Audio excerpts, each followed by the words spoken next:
और डॉक्टर अंबेडकर हो या महात्मा ज्योतिबा फूले, वो कोई एक व्यक्ति होते तो कुछ लोग याद करते, कुछ दिन बाद भूल जाते। लोग बाप दादा को भूल जाते हैं, कितने दिन को याद रखता है। लेकिन यहां तो उल्टा हो रहा है साहब, पहले कम लोग याद करते थे डॉक्टर अंबेडकर को, और अब मैं देख रहा हूं जितना इस देश में जितने बड़े स्तर पर लाखों करोड़ों लोगों के साथ सड़क पर उतरकर जितना बड़ा स्तर पर डॉक्टर अंबेडकर की जयंती अब मनाना शुरू हुआ है, इतना और कोई दूसरा नहीं है। डॉक्टर अंबेडकर को लगता है अब ज्यादा वो लोग याद कर रहे हैं और बड़े पैमाने पर उनकी जयंती मना रहे हैं। गुम हो गए वो लोग जो चाहते थे कि इनको सिलेबस से हटा देंगे तो गायब हो जाएंगे। 3 तरह के प्राणी होते हैं दुनिया में। एक वो जो इतिहास लिखते हैं, महात्मा फूले, तथागत बुद्ध, बाबा साहब डॉक्टर अंबेडकर, बिरसा मुंडा, पेरियार और ऐसे जाने कितने लोग, उन्होंने इतिहास लिखा है, इसलिए वो लोग दुनिया में अमर रहेंगे। दूसरी कैटेगरी उनकी होती है जो इतिहास पढ़ते हैं। हम और आप अभी उस कैटेगरी में हैं जो अपने पुरखों के लिखे इतिहास को पढ़ रहे हैं। और तीसरी कैटेगरी और एक लोगों की होती है जिनको न इतिहास लिखने का मौका मिला न इतिहास पढ़ने का मौका मिला, तो जब प्रधानमंत्री बन जाते हैं तो इतिहास का सिलेबस बदलकर सोचते हैं कि इतिहास में अमर हो जाएंगे।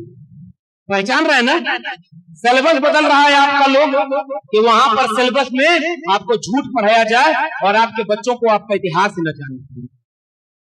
डॉक्टर अंबेडकर, महात्मा फूले, पेरियार और तमाम लोगों ने इतिहास रचा है। ऐसे रचा इस देश के लोगों को बराबरी का हक दिलाकर रचा। कैसे रचा?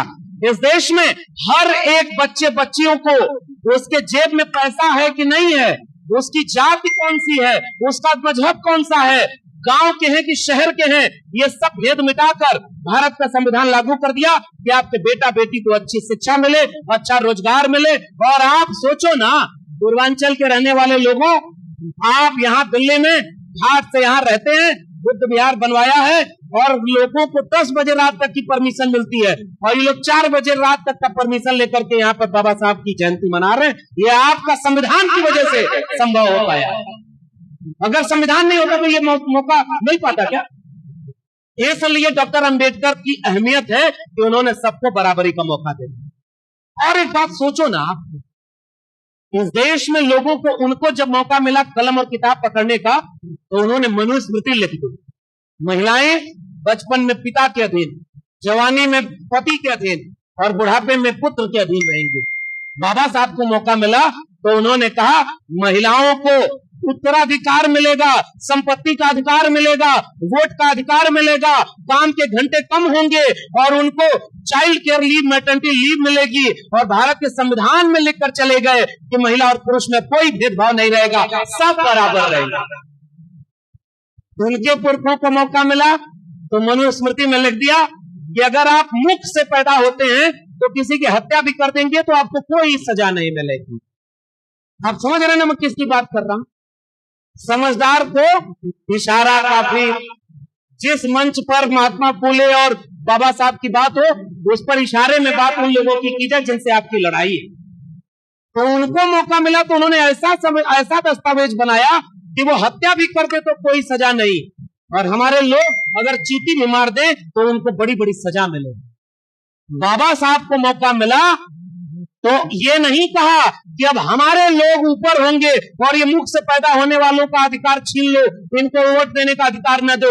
अरे बाबा साहब होने का मतलब समझो, अपने लोगों को तो हक अधिकार दिया ही दिया, उनको भी मौका दे दिया जिन्होंने बाबा साहब के लोगों का हक अधिकार छीन लिया।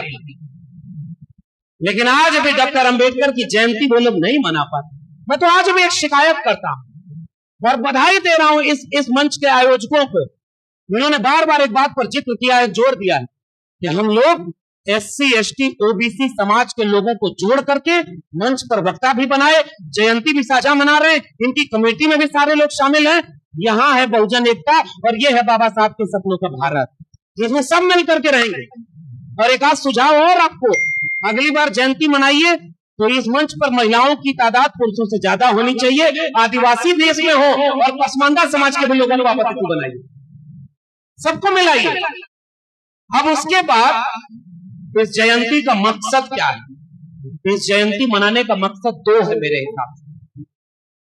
इस जयंती मनाने का पहला मकसद यह है कि हम अपने इतिहास को जानें, और दूसरा मकसद यह है कि जो सपना देखा था बाबा साहब फूले साहब पेरियार साहब ने, उसके बारे में जाने कि वो पूरा हुआ कि अधूरा है। ये जानना चाहिए कि नहीं जानना चाहिए?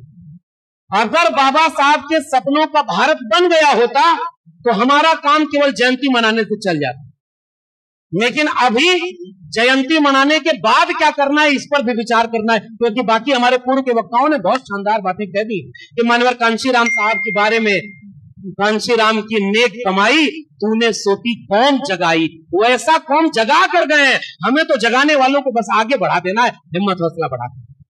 तो कोई नई बात नहीं करने आया, मैं बस थोड़ी से दो चार बात कह करके, दो चार किस्सा सुना करके कि जयंती मनाना जरूरी है ताकि हिम्मत हौसला मिले। नौजवान लोग आए हुए हैं, बुजुर्ग लोगों के साथ खड़े होकर महिलाएं और बच्चे बच्चियां आए हुए हैं। ये लोग जब इस जयंती से जाएंगे, अगर पहली बार आए हैं तो घर जाकर अपने माता पिता से पूछेंगे कि ये किसकी जयंती मनाएगा।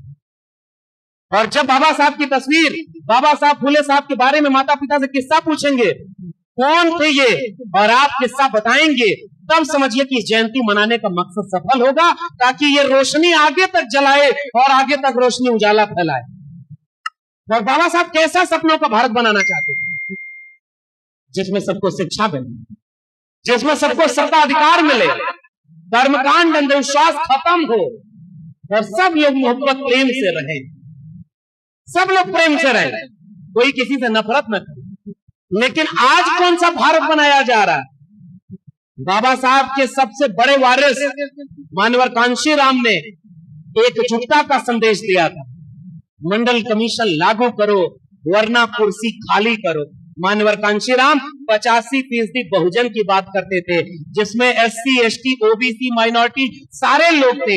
इसलिए मैं इस मंच से यह बात कह रहा हूं कि डॉक्टर अंबेडकर को OBC घरों में भी अब ले जाने की जरूरत है।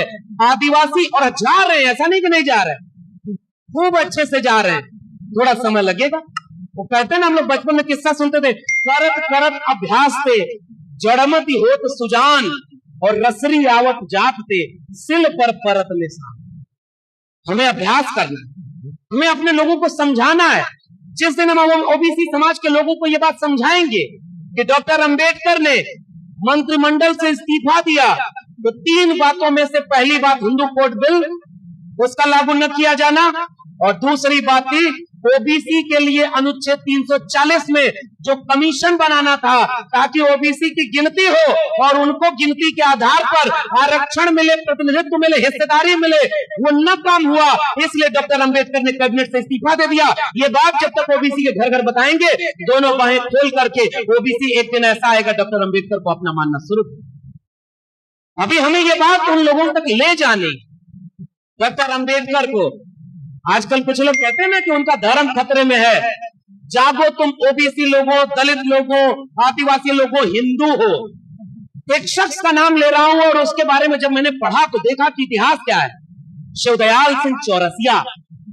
शिवदयाल सिंह चौरसिया ने आदि हिंदू सभा बनाई, और जब कुछ मुखत से जाए थे ब्राह्मण उनके पास गए, उन्होंने कहा कि मैंने आदि हिंदू सभा बनाई, इसकी सदस्यता भी ले लीजिए। तो उन्होंने कहा कि हम हिंदू थोड़े ही हैं, हम तो आर्य हैं। शिवदयाल सिंह चौरसिया ने कहा कि अब तक तो समझते थे कि तुम भी हिंदू हम भी हिंदू, लेकिन जब तुम आर्य कह रहे हो अपने को, तो जाओ आज से हम भी हिंदू नहीं। उन्होंने backward classes league, depress classes league वैसा ऑर्गेनाइजेशन बनाया। पेरियार लड़ई सिंह यादव, चंद्रिका प्रसाद जिज्ञासु और शिवदयाल सिंह चौरसिया, इन सारे लोगों ने मिलकर 1948 में लखनऊ में एक अधिवेशन किया पिछड़ा वर्ग सम्मेलन का, और उसकी अध्यक्षता करने के लिए किसे बुलाया? बाबा साहब डॉक्टर भीमराव अंबेडकर को। यह है बहुजन एकता जो हमारे पुरखे बना के गए। भाई, हमें तो वो इतिहास लोगों को बताना। और बाबा साहब डॉक्टर अंबेडकर ने उस जगह पर OBC समाज के लिए एक बात कही थी, जो उनके वारिस मानवर कांशीराम ने एक ही किताब लिखी अपने जीवन में। उन्होंने कहा कि बाबा साहब ने किताबें बहुत पर्याप्त लिखी, हमारे पुरखे लिख दिए हैं, अब मुझे लोगों को जोड़ना है। लेकिन फिर भी एक किताब लिखी, उसका नाम बताओ आप लोग, क्या लिखा था मानवर कांशीराम ने? चमचा युग। न हो तो पढ़िएगा, मजा आएगा। और आजकल तो और उसे पढ़ा जाना चाहिए। जिन्हें जवानी में चमचागिरी की लत लग जाती है, उनकी सारी उम्र दलाली में गुजर जाती है। मानवर कांशीराम ये बात कह के गए और उन्होंने कहा कि भाई जो हक अधिकार की बात न करे वो आपकी जाति का होकर के भी किसी के हाथ का चमचा है। और उस किताब में वापस मानवर कांशीराम ने ये बात दोहराई जो बाबा साहब ने 1948 में कही थी, इस देश में आज भी सबसे ज्यादा हकमारी ओबीसी समाज के लोगों की है। और अब मैं खुशी से ये बात साझा कर रहा हूं, इस साल के पहले तक बाबा साहब की जयंती किसी ओबीसी सम्मेलन में मनाने के लिए मुझे नहीं बुलाया गया।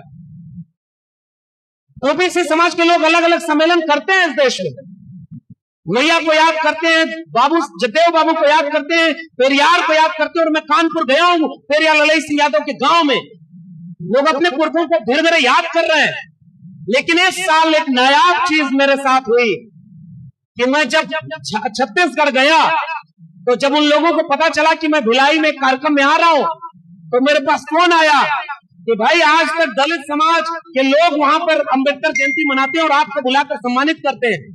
मैंने भी कहा हाँ भाई, इस देश में जितना जागरूक इस देश का दलित समाज है, शेड्यूल कास्ट समाज है, इसका आधा जागरूक अगर बाकी समाज हो जाए तो ये देश सोने की चिड़िया बनने से नहीं रहेगा।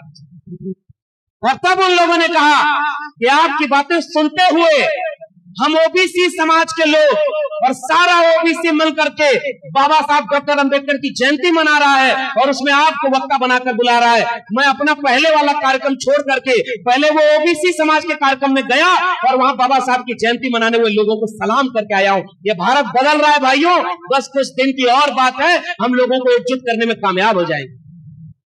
बदलाव आ रहा है, बस चिढ़ाना नहीं है किसी को। अगर हम अपने लोगों को चिढ़ाएंगे, ताना मारेंगे तो वो सुधरेगा, हमसे छिटक जाएगा। जैसे आजकल कई लोग कुछ कहते हैं कि भाई जोर से वो जय भीम बोलते हैं और हाथ में कलावा भी बांधते हैं। तो मान लो आप उसको चिढ़ा दोगे और कई लोग घूमोगे, आप भी कलावा काटो नहीं तो बाबा साहब के सच्चे वारिस नहीं हो। मान लो वो दबाव में काट लेगा, अभी मन से तो वो गया नहीं है डर ना, बाहर जाके दूध कलावा बांध लेगा, आप क्या करेंगे? और अगली बार आपके कार्यक्रम में नहीं आएगा। बाबा साहब भी किसी की कैंची लेकर नहीं घूमे। बाबा साहब ने लिखा, पढ़ा, बोला और घर घर लोगों को समझाया। बाबा साहब को भी पता था जिस दिन मेरे मिशन मूवमेंट और किताबें लोगों के पास पहुंचने लगेंगी, बिना जगाए उनका समाज धीरे धीरे जागने लगेगा। और मैं वैसा भारत आज देख रहा हूं कि बाबा साहब को पढ़ते हुए लड़ने की हिम्मत लोगों में आ रही है। हमें बस थोड़ा सा धैर्य, संवाद करना। भाई बाबा साहब के खिलाफ भी तो उन्हीं की जाति के लोगों को खड़ा कर दिया गया था। आगरा में सम्मेलन किया था लोगों ने कि बाबा साहब हमारे नेता नहीं है। फिर भी बाबा साहब ने कहा कि भाई आज ये समाज भी नहीं जाग रहा, एक दिन आएगा वो जागेगा। हमें प्रेम से संवाद करना, लोगों को समझाना है और समझाने में थोड़ी सी नाक छोटी करिए, दिल बड़ा करिए, लोगों को समझाइए, जोड़िए।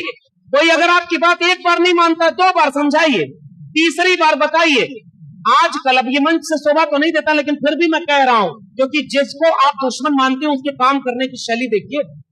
एक आरएसएस का आदमी जाति देखकर पता है कि ये हमारा वोटर नहीं है, ये कोई अंबेडकर को मानने वाला, कोई फूले को मानने वाला, कोई इस पार्टी को, कोई उस पार्टी को वोट देने वाला हमारा आदमी नहीं है। फिर भी वो आपके घर में आता है और आप कहेंगे बाहर जाओ, तुम्हारा यहाँ काम नहीं। फिर भी कहेगा अरे नहीं, बस आपके घर एक गिलास पानी पीने के लिए हम आए। वो आपको धुतकारने के बाद भी कहेगा भाई साहब एक गिलास पानी पिला दीजिए, और ऐसा मीठा जहर घोलेगा कि अगली बार आपको पानी पिलाने किसी और तालाब के किनारे लगे। बताओ आप इस समय एससी एसटी ओबीसी का वोट अगर नहीं मिलता तो ये इतनी बड़ी ताकत में ये सरकारें बैठी होती क्या? इसका मतलब कुछ तो घटाया जा रहा है ना हमें, क्योंकि वो आपके घर भटकाने आ जा रहा है। ओबीसी में सारा हक किसने मार लिया? अहिर कुर्मी कोयरी ने। शेड्यूल कास्ट में सारा हक कौन मार लिया? ये जाटवों ने मार लिया। शेड्यूल टाइप में कौन मार लिया? ये आदिवासियों ने। और आप ही को हाँ ये इन्होंने मार लिया और आप नाराज होकर उधर चले गए। तो हमें उनसे ये उनका तो तोड़ने और नफरत का काम है, हमारा काम तो जोड़ने का है। उनका काम आसान है, हमारा काम मुश्किल है।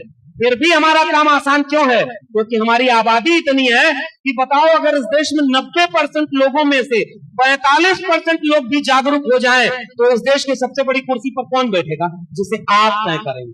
क्योंकि 31% वोट पाकर के तो लोग प्रधानमंत्री बने बैठे, और प्रधानमंत्री बने बैठे हैं दिल में वोट से गोलवलकर हेडगवार, और 14 अप्रैल को बाबा साहब की मूर्ति पर माला पहना रहे हैं, वो भी जो दिल में वोट से गोलवलकर हेडगवार पर